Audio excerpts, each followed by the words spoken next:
berdua akan membahas sesuatu. Bro, kapan sih pandemi ini selesai? Emangnya kenapa? Nih, ingin jalan-jalan, ingin ibadah normal. Bro, lu kan pendeta, gak bisa kah mau nyebut nama Yesus itu biar coronanya langsung hilang?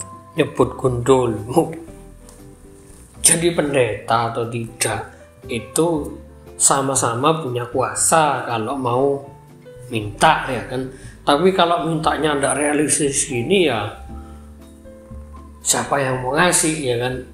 Saya sih mau punya kesaktian kayak gitu, tapi yang maha kuasa gak akan ngasih kalau mintanya tidak realistis seperti ini, ya kan. Ceritain corona bikin susah. Menurutmu siapa? Aku pernah lihat teori-teori konspirasi gitu, katanya ini buatan manusia untuk cadang biologis. Emangnya sudah ada buktinya? Terus apa yang emang satu?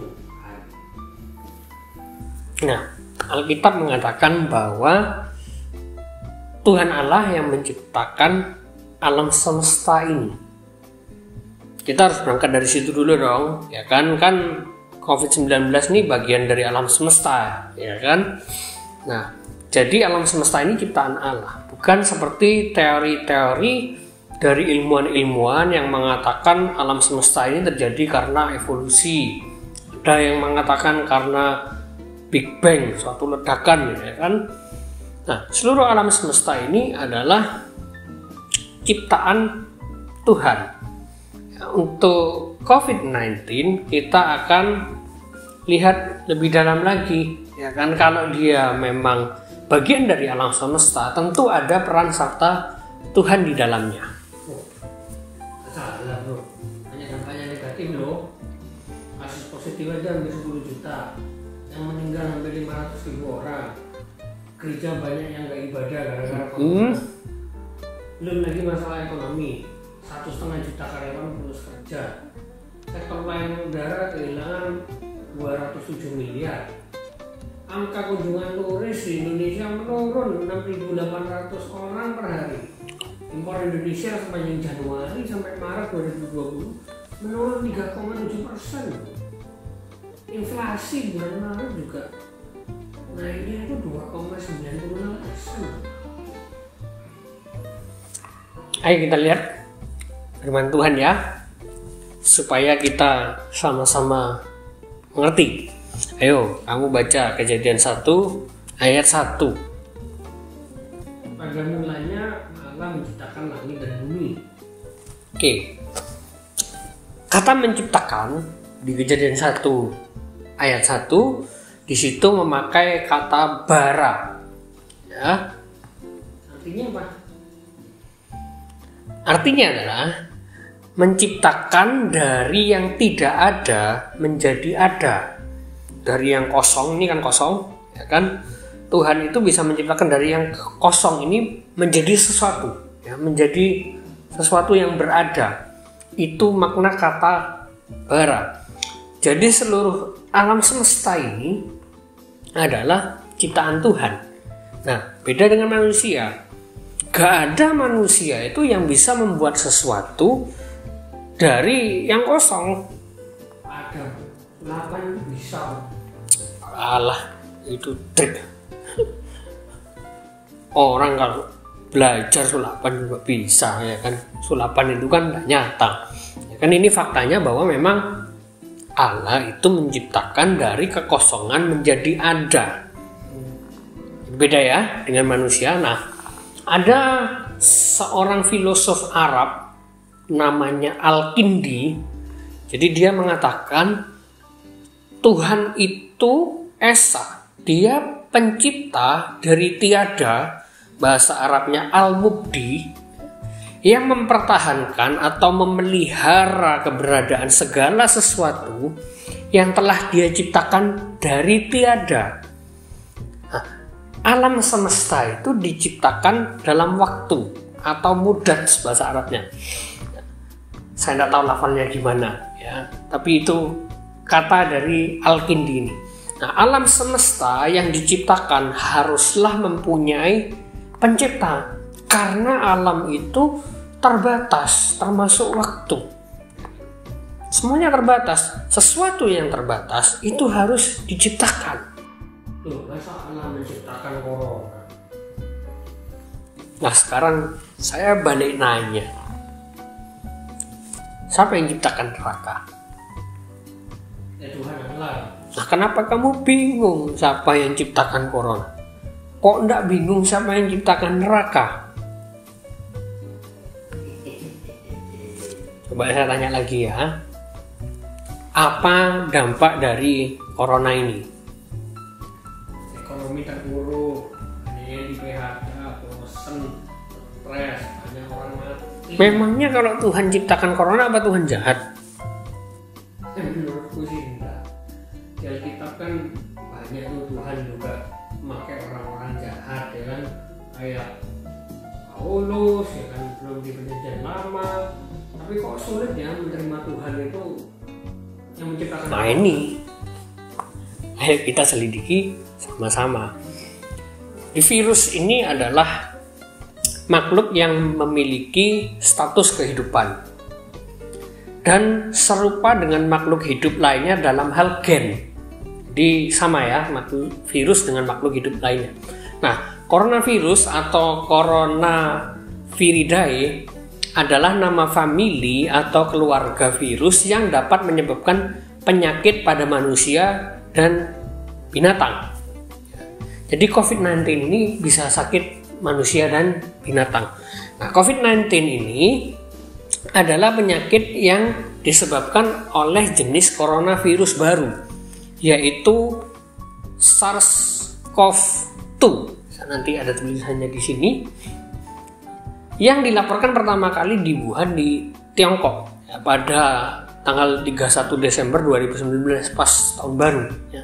Nah, COVID-19 ini bisa menimbulkan gejala gangguan pernafasan akut seperti demam di atas 38 derajat, bisa batuk, bisa sesak nafas buat manusia. Selain itu bisa menyebabkan orang itu tiba-tiba lemes, terus nyeri otot, diare juga bisa ada banyak ya, yang disebabkan oleh COVID-19 ini. Nah, pada penderita COVID-19 yang berat, ini bisa menimbulkan pneumonia, sindroma pernafasan akut, bisa gagal ginjal, bahkan sampai kematian. Jadi barusan yang saya perkatakan ini saya baca dari websitenya Kementerian Kesehatan. Jadi informasi ini tidak mungkin Kementerian Kesehatan ini sembarangan ngambil informasi, ya kan? Nah, ini saya tunjukkan gambarnya coronavirus. Nah, gambar coronavirus tadi menunjukkan ada protein di permukaan virusnya. Nah, protein ini yang menyebabkan penyakit.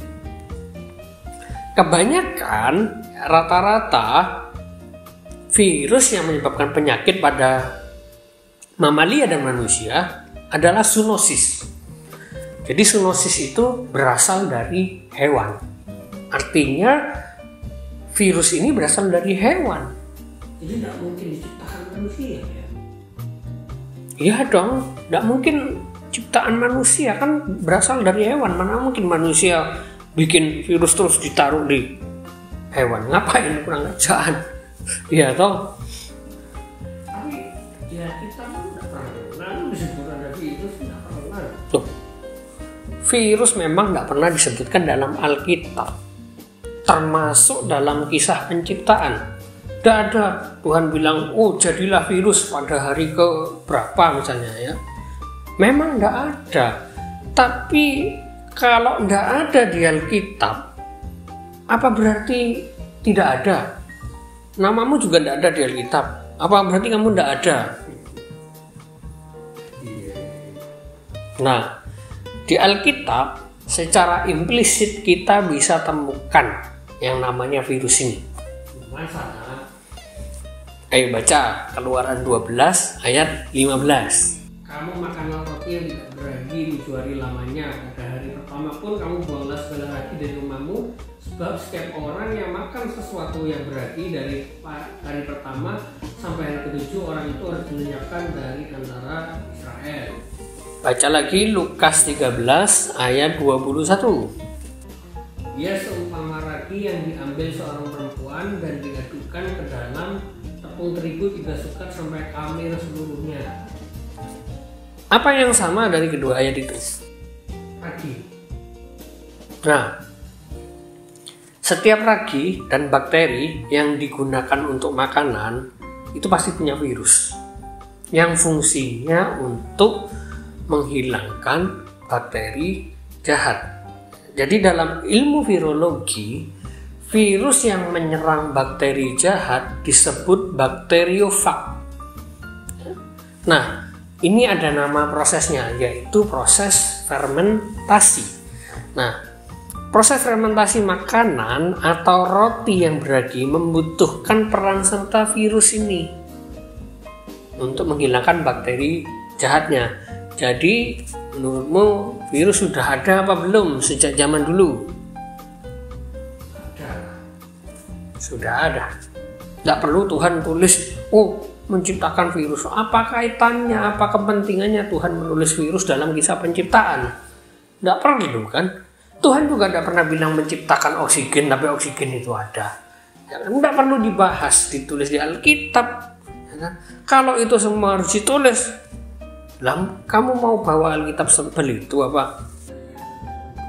Tidak, gila. Nah, makanya. Jadi tidak semua virus itu jahat. Ada virus-virus yang baik. Salah satunya adalah cyanobacteria. Cyanobacteria ini memproduksi oksigen. Ada juga bakteriofag dalam ususmu itu ada. Ya. Itu melindungi bakteri baik. Ya kan? Dan sistem kekebalan tubuh kita. Ya. Ada juga terapi virus yang menyembuhkan kebutaan. Jadi ada banyak hal yang virus bisa lakukan, hal baik, ya kan? Jadi gimana nih? Corona ciptaan Tuhan atau bukan? Memang belum ada penelitian khusus atau penyelidikan yang menyelidiki dari mana asal-usul virus corona ini. Situs WHO pun menyatakan itu dari Tiongkok, dari hewan. Tapi ada dugaan bahwa corona ini senjata biologis yang dibuat manusia. Jadi mana yang betul? Dia buatan manusia atau buatan Tuhan? Nah, seandainya dugaan itu benar, dugaan bahwa corona itu dibuat oleh manusia, memangnya kenapa? Kan tetap ada peran Allah yang mengizinkan semua ini terjadi. Wah, iya juga ya. Kalaupun tidak benar, memangnya kenapa kalau Tuhan menciptakan corona? Kan sama saja pertanyaannya, kenapa Tuhan menciptakan neraka? Lu kan sama. Iya juga. Virus corona sama neraka, jahat mana? Lebih kejam mana? Lebih kejam neraka. Kenapa corona bingung, neraka tidak bingung?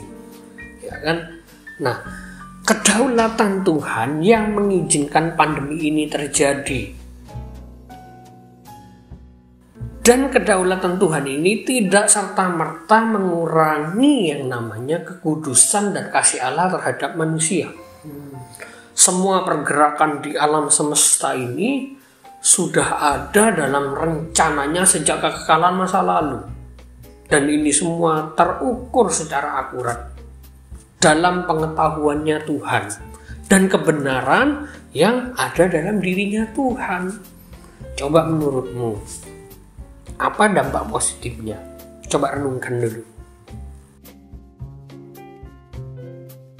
Kita bisa lebih dekat sama keluarga, punya banyak waktu sama keluarga. Apalagi Kreativitas untuk bekerja meningkat. Sekarang usaha semua dirancang bisa mungkin dikerjakan di rumah. Malah ada pekerjaan yang sebelumnya tidak ada, sekarang jadi ada. Apalagi Hidup sehat dan bersih itu penting. Selain untuk kebaikan kita, juga untuk kebaikan orang lain, ya kan? Nah itu tahu kan, cerita ini belum selesai, masih akan ada banyak cerita-cerita baik yang akan ditulis oleh tangan Allah sendiri. Kita sebagai manusia menunggu sampai ini selesai, dan yang paling penting adalah memahami maksud baik Allah. Ayo coba baca Ayub 26 ayat yang ke-6.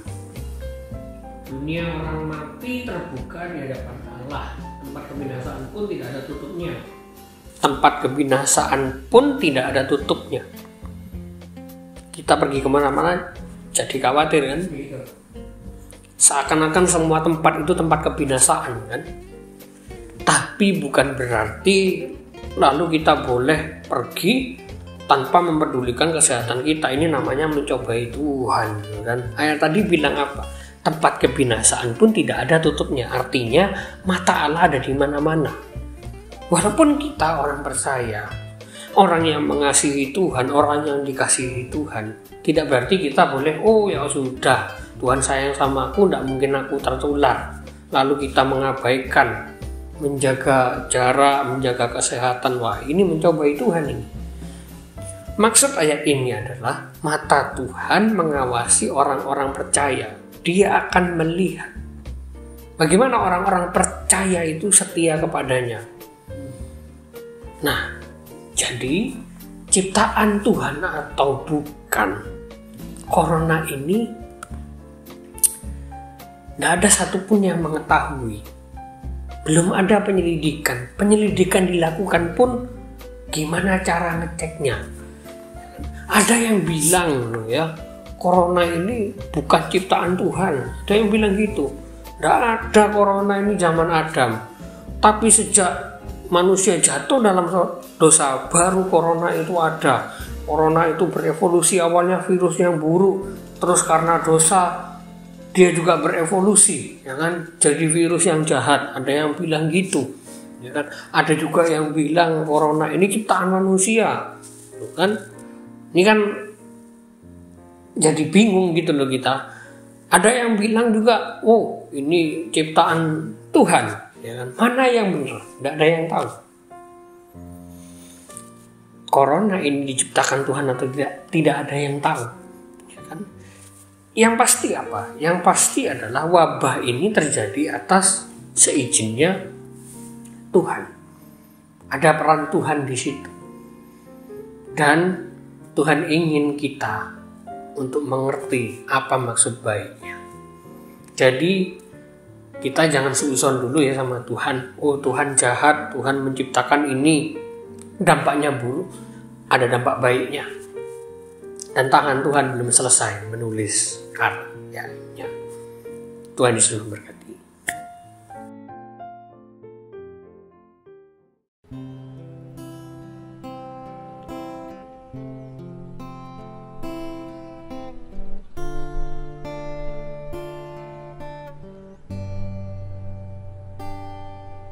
Dengan segenap hati dan jiwaku, ku datang padamu dalam kerinduan. Kasih-Mu yang sanggup mengubahku dan menguatkanku dalam pengharapan. Yesus, Engkaulah permata hatiku.